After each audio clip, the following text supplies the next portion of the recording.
നമ്മുടെ ജീവിതശൈലിയുടെ പ്രത്യേകത ആയതുകൊണ്ടാണോ എന്നറിയില്ല. ഇന്ന് നമ്മൾ ഒരു വ്യക്തി നമ്മുടെ അടുത്ത് ഒരു അസുഖമായിട്ട് വരുവാണ്. ഇപ്പം അതൊരു ഡയബറ്റിക് കേസ് ആയിക്കോട്ടെ, ഒരു ഹൈപ്പർ ടെൻഷൻ അല്ലെങ്കിൽ പ്രഷറിൻ്റെ കേസ് ആയിക്കോട്ടെ, അല്ലെങ്കിൽ ഇപ്പം കൊളസ്ട്രോൾ കൂടിയ ഒരു വിഷയം ആയിക്കോട്ടെ, അല്ലെങ്കിൽ എന്താ പറയുക, എന്തെങ്കിലും ഒരു അസുഖം ആയിക്കോട്ടെ. നമ്മൾ ആ അസുഖത്തിൻ്റെ ലക്ഷണങ്ങൾ ചോദിച്ചു വരുമ്പോൾ ഇതിലൊരു 100ൽ ഒരു 90% ആൾക്കാരും അതിൻ്റെ കൂടെ കൂട്ടിച്ചേർക്കുന്ന ഒരു സിംറ്റം ഉണ്ട്, അല്ലെങ്കിൽ ഒരു ലക്ഷണമുണ്ട്.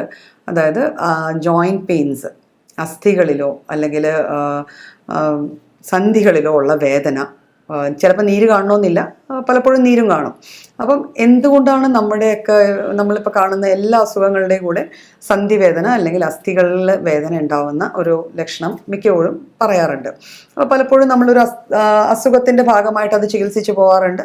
ചിലപ്പോൾ നമ്മളത് വാദമായിരിക്കാം എന്ന് നോക്കി നമ്മൾ അവരുടെ ബ്ലഡ് ടെസ്റ്റൊക്കെ ചെയ്ത് നോക്കും. RA ഫാക്ടർ പോസിറ്റീവ് ആണോ, റുമാറ്റിക് ഫീവറിൻ്റെ ലക്ഷണങ്ങളാണോ ഈ കാണിക്കുന്നത്, അല്ലെങ്കിൽ OA ആണോ, അതായത് തേയ്മാനം കൊണ്ടുവരുന്ന അസ്ഥികളിലെ വേദനയാണോ, ഇങ്ങനെ പല ടെസ്റ്റുകളും നമ്മൾ പലപ്പോഴും ചെയ്തു പോകും. എന്നിട്ട് അതനുസരിച്ച് ചികിത്സിച്ച് വരുമ്പോൾ വീണ്ടും ഈ അസ്ഥിവേദന എന്നുള്ളൊരു ഫാക്ടർ അവിടെ നിൽക്കും.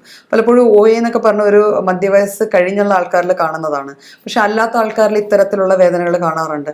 അപ്പം എന്തുകൊണ്ടാണ് ഈ വേദന എന്നുള്ള ഒരു കൺഫ്യൂഷൻ പലപ്പോഴും വരാറുണ്ട്. അപ്പോൾ അതിനോടൊരു വലിയൊരു കാരണമാണ് vitamin D deficiency. Vitamin D എന്ന് പറഞ്ഞ ഒരു പ്രത്യേക വൈറ്റമിൻ ആണ്. ആ വൈറ്റമിൻ്റെ ഏറ്റവും വലിയ പ്രത്യേകത എന്ന് വെച്ചാൽ ഒരിക്കലും നമുക്ക് ഇന്ന സാധനത്തിൽ നിന്നും എൻ്റെ ശരീരത്തിന് വൈറ്റമിൻ D എടുക്കാൻ പറ്റി എന്ന് പറയാൻ പറ്റില്ല. ബിക്കോസ് വൈറ്റമിൻ D ഒരു ഫുഡിൽ നിന്നും ഡയറക്റ്റ്ലി നമുക്ക് കിട്ടുന്നില്ല. വൈറ്റമിൻ D പിന്നെ നമുക്ക് കിട്ടുന്ന എവിടെ നിന്നാണെന്ന് പറഞ്ഞാൽ അതിൻ്റെ പ്രിക്കസേഴ്സ് ആയ ചില ഭക്ഷണ സാധനങ്ങളുണ്ട്. ആ സാധനങ്ങളിൽ നിന്ന് മാത്രമാണ്. അതിൽ പ്രത്യേകിച്ച് എടുത്തു പറയേണ്ടത് നമ്മുടെ എഗ് യോക്ക് അല്ലെങ്കിൽ മുട്ടയുടെ മഞ്ഞ. അതിൽ നമുക്ക് ഈ വൈറ്റമിൻ ഡിയുടെ ഒരു പ്രിക്കസർ കിട്ടുന്നുണ്ട്. ആ പ്രിക്കസറാണ് നമ്മുടെ ബോഡി, പ്രിക്കസർ എന്ന് വെച്ചാൽ അതിന് മുമ്പേ ഉള്ള സ്റ്റേജിലെ സാധനം. അതിനെ വീണ്ടും ബോഡി പ്രോസസ്സ് ചെയ്തിട്ടാണ് വൈറ്റമിൻ D ഉണ്ടാക്കുന്നത്. അതർവൈസ് നമുക്ക് എങ്ങനെ വൈറ്റമിൻ D കിട്ടും? ഇപ്പോൾ വെജിറ്റേറിയൻ ഒരാൾക്ക് എങ്ങനെ വൈറ്റമിൻ D കിട്ടും? അപ്പോൾ അത് കിട്ടുന്നത് നമ്മുടെ സ്കിന്നിൻ്റെ അടിയിലുള്ള ഫാറ്റ് ലെയേഴ്സ് സൂര്യപ്രകാശത്തിൽ നിന്നും അത് പ്രോസസ്സ് ചെയ്തെടുക്കുകയാണ്. അപ്പോൾ ഡയറക്റ്റ് സൂര്യപ്രകാശമായിട്ട് നമുക്ക് എക്സ്പോഷർ ഉണ്ടെങ്കിൽ മാത്രമേ നമ്മുടെ ബോഡി വൈറ്റമിൻ D സിന്തസൈസ് ചെയ്തെടുക്കത്തുള്ളൂ. അപ്പം നമ്മുടെ ബോഡിയിൽ സിന്തസൈസ് ചെയ്യുന്ന ഒരു വൈറ്റമിനാണ് വൈറ്റമിൻ D. അത് ബോഡി സിന്തസൈസ് ചെയ്യണമെങ്കിൽ അതിനുള്ള മസ്റ്റായിട്ടുള്ള ഒരു സാധനമാണ് സൺലൈറ്റ്, ഡയറക്റ്റ് സൺലൈറ്റ്. അപ്പോൾ ഇപ്പോഴത്തെ നമ്മുടെ വസ്ത്രധാരണ രീതിയും മോസ്റ്റ് മോഡേൺ അല്ല പറയണം, എന്നാലും ഒരു ഭൂരിഭാഗം, ഒരു lion share of our population ഇടുന്നൊരു വസ്ത്രധാരണ രീതി. പിന്നെ നമ്മൾ സൺസ്ക്രീൻ എന്ന് പറഞ്ഞൊരു സംഭവം ഉപയോഗിക്കുന്നുണ്ട് അല്ലേ, സ്കിൻ ടാൻ ചെയ്യാതിരിക്കാൻ സൺസ്ക്രീൻ ഉപയോഗിക്കുന്നുണ്ട്, പലതരം ക്രീമുകൾ ഉപയോഗിക്കുന്നുണ്ട്. അപ്പോൾ ഇതൊക്കെ കൊണ്ട് നമ്മുടെ സ്കിന്നിന് ഡയറക്റ്റ് സണ്ണിനോടൊരു എക്സ്പോഷർ കിട്ടാത്തത് കൊണ്ട് വൈറ്റമിൻ D ഡെഫിഷ്യൻസി ഇപ്പോൾ ഒരു കോമൺ ഫീച്ചർ. നമ്മൾ ചുറ്റുവട്ടം കാണുന്ന അസുഖങ്ങളിൽ ഒരു വലിയ വിഭാഗം ആൾക്കാരിൽ വൈറ്റമിൻ ഡിയുടെ കുറവ് രക്തത്തിലുണ്ടാവാറുണ്ട്. അതുകൊണ്ടാണ് ഈ വിട്ടുമാറാത്ത സന്ധിവേദനയും അസ്ഥികളുടെ വേദനയും നമ്മൾ കാണുന്നത്. വൈറ്റമിൻ ഡിയുടെ റോൾ എന്ന് വെച്ചാൽ നമ്മുടെ ബോഡിയിലുള്ള കാൽഷ്യത്തിൻ്റെ മെറ്റബോളിസമിനെ റെഗുലേറ്റ് ചെയ്യുക എന്നുള്ളതാണ്. അപ്പോൾ കാൽഷ്യം ആണല്ലോ നമ്മുടെ എല്ലുകളുടെയും സന്ധികളുടെയും ഒരു കാൽഷ്യം കൊണ്ടാണല്ലോ നമുക്കറിയാം നമ്മുടെ എല്ലുകളുടെ ഏറ്റവും വലിയ മേജർ കൺസ്റ്റിറ്റ്യുവൻ്റ് അല്ലെങ്കിൽ അതിലുള്ള ഏറ്റവും വലിയ എലിമെൻ്റ് എന്ന് പറയുന്നത് കാൽഷ്യമാണ്. അപ്പോൾ കാൽഷ്യം മെറ്റബോളിസത്തിൽ വരുന്ന പ്രശ്നങ്ങൾ ഈ വൈറ്റമിൻ D ഡെഫിഷ്യൻസി കൊണ്ടാണ് ഉണ്ടാകുന്നത്. അപ്പോൾ എങ്ങനെ നമുക്ക് വൈറ്റമിൻ D ഡെഫിഷ്യൻസി, എങ്ങനെ അതിനെ നമുക്ക് തരണം ചെയ്യാം? അപ്പോൾ ഇപ്പം നമ്മൾ പലപ്പോഴും കാണാറുണ്ട്, ഇടയ്ക്കിടയ്ക്ക് ആൾക്കാർ മാസത്തിലൊരിക്കൽ അല്ലെങ്കിൽ ആഴ്ചയിലൊരിക്കൽ പോയി വൈറ്റമിൻ ഡിയുടെ ഒരു ഇഞ്ചക്ഷൻ എടുക്കുന്നു, അതിൻ്റെ കൂടെ കാൽഷ്യം സപ്ലിമെൻറ്റ് ചെയ്യുന്നു. ഇതിങ്ങനെ റെഗുലർ പ്രോസസ്സായി പോവുകയാണ്.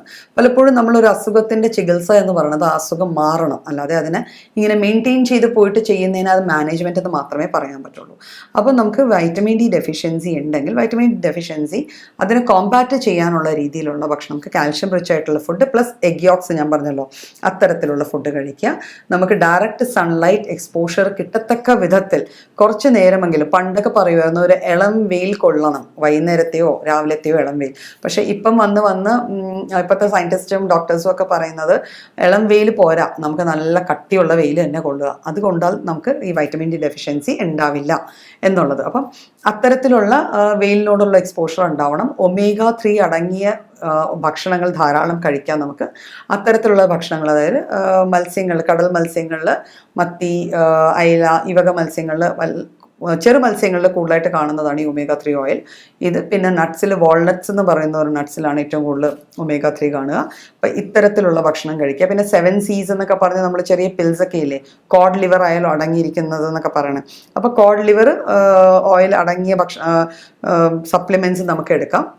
ഇതുകൂടാതെ ഈ വൈറ്റമിൻ ഡി ഡെഫിഷ്യൻസി അല്ലെങ്കിൽ കാൽഷ്യം ഡെഫിഷ്യൻസി കൊണ്ടുണ്ടാകുന്ന ലക്ഷണങ്ങളെ നമുക്ക് ഒരു നല്ലൊരു ഹോമിയോ ഡോക്ടറെ കണ്ടിട്ട് ഹോമിയോപ്പതിയിൽ അതിനെ ഫോക്കസ് ചെയ്തുള്ള രീതിയിലുള്ള മെഡിസിൻസ് ഉണ്ട്. ആ മെഡിസിൻസ് കഴിച്ച് നമ്മുടെ ഈ ഡെഫിഷ്യൻസി തന്നെ മാറ്റി അത് ശാശ്വതമായ ഒരു പരിഹാരം കണ്ടെത്താവുന്നതാണ്.